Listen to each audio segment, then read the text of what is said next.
So today's training is on how and what and how to prepare for a listing appointment. So what we're going to do is the property that I'm going to a listing appointment on for today. Here's the Boomtown profile for them. Here's the address right there. So the first thing I would do, like I've already done here, is I'm going to see if it's ever been on the MLS. Valencia, Santa Ana. So it's never been on the MLS for sale because all that pops up is the city of Fullerton, which is not the one I'm going to. When I say not on the MLS came into effect in 1997. So if it wasn't listed on the market after 1997, it wouldn't be on there. If it was, it would be. Could have been listed, obviously, in before 97, but we don't have access to it electronically. So basically, I'll type the information in because I need a realist report. Valencia Street, Santa. See what pops up. For some reason, nothing pops up here. So even though the address exists, for some reason, I can't pull up the address. So what I usually do, I can find the property always. So I know the property is in 92760, right? So I'll do 92760. I can't find it via address. And the last person's last name is BOBO. I'll pull up that way, and now it popped up. For some reason, when I pulled up the address in here, even though the address is correct, it doesn't pop up. I don't know why. So I need to find 2524. So Cynthia Bobo owns it, which is her, and I guess her family owns the one next door. We're going to go see the one today over here. So first thing I want to do is, remember, you have a physical packet that you want to bring with you. So I'm going to just quickly print a copy of the realist report. That's going to go in my folder that I'm going to bring, okay, along with my iPad that has my listing presentation. So first thing that goes in the folder is I'm going to print this realist report. And I need the realist report, so this is what I'm going to base off the comps off of. So I'll print that in the meantime. So, okay, so we got a realist report, right, we can work off of. So now what we want to do is we want to go back to the MLS, and let's comp the property. What do we know about this house? It's a 3-bedroom, 3-bath, built in 55, 1719 square feet, 10,500 square foot lot size. So I want to know, how is it a 1-story, is it a 2-story? So I go down to the characteristic. It's a 1-story property, which is actually pretty darn good. So I got something to work with. I got a 3-bedroom, 3-bath. Actually, it's a 2.5 bath, 2-bath, half bath, so 2.5 bath, 1,700 square feet, single level, built 55. So I have something to work with. And then our comps are no different than what we've been trained to do in the past. So what I'm going to do is I'm going to type in the address, right? We do an address-based search, 2524, Valencia Street, Santa Ana. For some reason, this address is not popping up, on many reasons. Something wrong with Valencia Street, Santa Ana. Still not popping up. Address. Valencia Street, Santa Ana. For some reason, this one's popping up. Not sure why. Let's just make sure. So I wonder. See? 2.5, it's right there, but it's not pulling up on the map for some odd reason. It's a nice lot size. The one next to it is her dad's house, I think. Either way, here's a property, here's a community, okay? And I know the area fairly well. There's parts of Santa Ana that are hit or miss, so you don't want to go too broad. So I'm going to go this side of the 5 freeway. You can see now on the other side. And I'm just going to go from there. And I'm going to do active, pending, backup, closed, past 6 months, single family, attached, no, because it's detached. And I'm going to do a 1 level, not a 2. Remember, when you comp a single level versus 2 level, they're a completely different ballgame. Square footage, since it's 1,719 square feet, I'm going to do 1,600 to 1,800 square feet. Okay? I got 10 options, so that's something to work with. Let me see what we got here. So we got a few properties here. And then we have, remember, the nice thing is we have a 10,000 square foot lot. I'm already looking at the lot sizes of all 10 of these comps, and none of them have a 10,000 square foot lot size. So we already have an advantage going into it, okay? So I can tell you right now, we got one on the market for 685. That's similar. By the way, what's the year built on some of these? These are in the 60s, and ours is in 55. And then we have some that have closed 665, 660. So a lot in the mid sixes. And then all of a sudden, there's some that have closed in the mid to high fives because it is hit or miss over there with comps. One property could easily be worth 100 grand less. That's literally 3 blocks down. Okay, so you got to be very careful on some of these comps. So all I'm going to do is I'm just going to bring this with me. I mean, it's kind of hit or miss, like I said.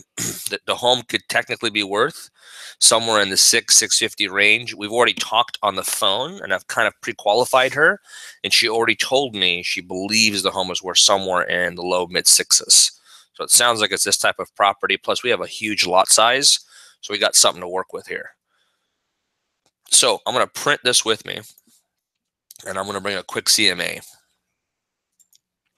Since it's an older detached single level home, there's not, in this type of area, it's very difficult for me to see on paper which ones are actually model matches.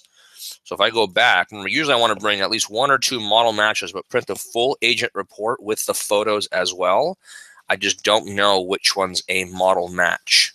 So this is something to work with in our conversation, because this might be a 2-step listing appointment, meaning I'm going there for the first time, getting an idea of what she wants to do, and then determining what the game plan is, because I think she wants to buy as well. So we might have another sit down when we finalize price and have a conversation from there. So I got quick CMA, I got the realtor report over here. These are the 2 printouts that I'm bringing with me. And the last document that I want to go ahead and bring with me, at least to prepare, is listing agreement, okay? You want to log into your WinForms account, and then what you do, after I log in, hold on.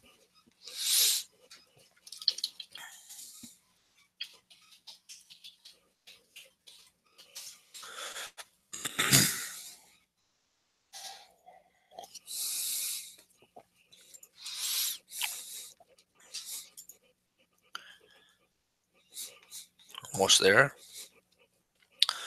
I want to create a new transaction. So new. I always title mine this way. I do 2524 Valencia, and then I do listing.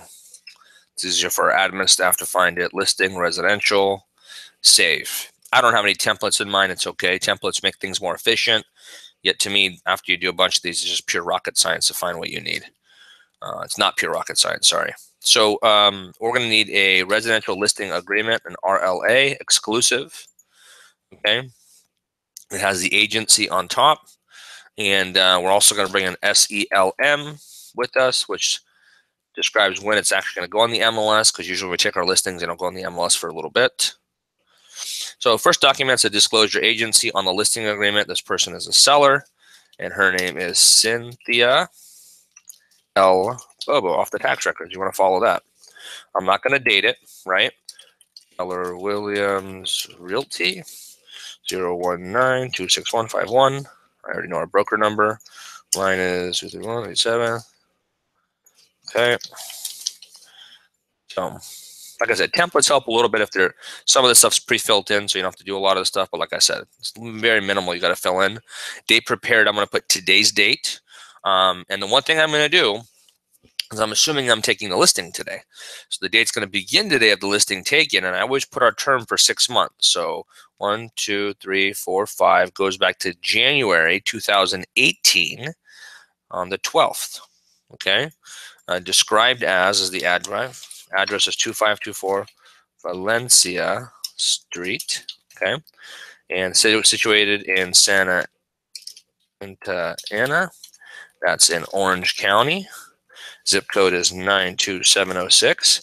Parcel number, which is right here, APN number. So this is the parcel number, just so you know. That's 396-421-09. Okay. Price, I'm going to leave blank. We're going to discuss that. Commission is going to be 6%. 60 calendar days, which like we talked about before. This is the number of days. So if the property expires and cancels after July 12th, or comes off the market and expires, we didn't get it sold, quickly within 5 days, we have to give them a list of names and numbers of buyers and agents we showed the property to. And within 60 days after this expiration date of January 12th, 2018, if one of those buyers buys that property, the list I gave them in writing, I'm entitled to my commission. I've never had to enforce that because it's never happened. We rarely have properties that expire, but it's something you want to put in there. Okay, everything else in here I leave blank. I always put CRMLS in the property.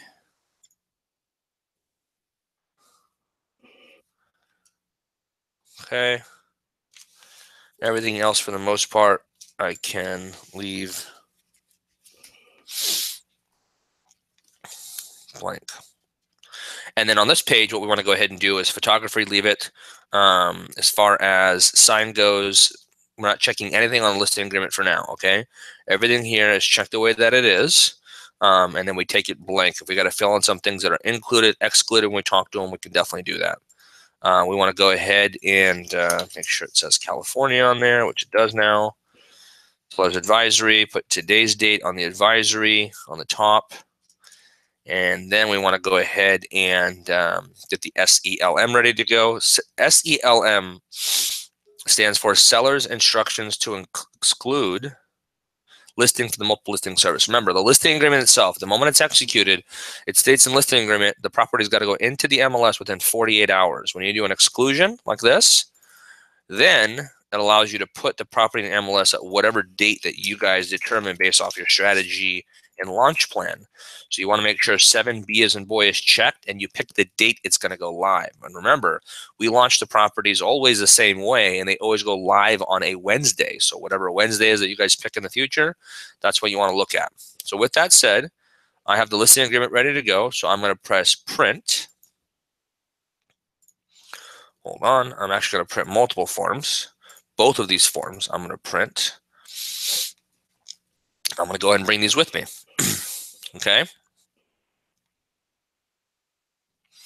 So now that I have this ready to go, print. So I have listing agreement, I have realist report, and then I have the quick CMA. Now, those are the bare minimum you need to bring with you. Now, depending on the conversation up until this point, what you want to do is you want to bring other items. So go to Google Drive, training folder, Docs Sellers, and obviously the next thing you want to go ahead and bring is a matrix form, okay? And that matrix form is going to be residential. You want to print and bring that with you. Okay, and that matrix form, if you remember, is the document by which everything goes in the MLS. So you want to have a copy of this with you, okay? And if you already have if you have pre-filled out ones, you guys print out 10. Sometimes in our office we have like 10 or 12 like blank ones ready to go, so we don't have to print them. But just for the sake of today, I'm going to print an extra one just so I have it. And then we'll go from there. So I'll press print. Oh, hold on. There we go. So I'll print that document. So that's the matrix form that I printed, right? Hold on. Computer's going a little slow. Cool. We'll go back on this training folder. What else do we need? We could bring a copy of our 151-point marketing plan. And just like I said, for the sake of just today's conversation, I'm going to bring that with me as well. I think I emailed her a copy, yet she did not open the email. So I'm just going to bring one. Worst case, if I don't use it, I'm going to keep it for another client anyway. Okay. So make sure you guys have a lot of these printed, ready to go as well for any client if you want to run out the door. I'm going to also bring a copy of this FSR seller intake form. Remember, this is just a checklist by which we just have basic information that we need, because when we take a listing, we're going to take the matrix form, the listing agreement, the seller intake form, and we're going to send a copy of all this stuff, scan and email it to our entire admin staff. And this is what they have to work with all the stuff they have to do, from ordering photos to property descriptions to putting on the MLS to instructions to ordering termite, you name it. This is one of the documents they need to get the ball rolling. Okay. So once we have all that stuff, we are literally ready to go. And then other than that, just recap, we got the 151-point marketing plan, we have the matrix form, we have the seller intake form, and then we have the realist report, we have the quick CMA, right? And then we have the listing agreement. All of these items want to be put into the folder that you're going to take with you, along with the listing presentation. So I have my listing presentation on my iPad as a PDF. It's very simple. If you have an iPad, I recommend that you just take it that way. It's a little bit of a presentation. Worst case, if you don't, we can go ahead, if you don't already have, get a custom laminated printed one in a flip chart folder. So we can talk about that later. Otherwise, this is a good video on how you can prep for a listing appointment in today's marketplace. Best of luck and go take a bunch of listings.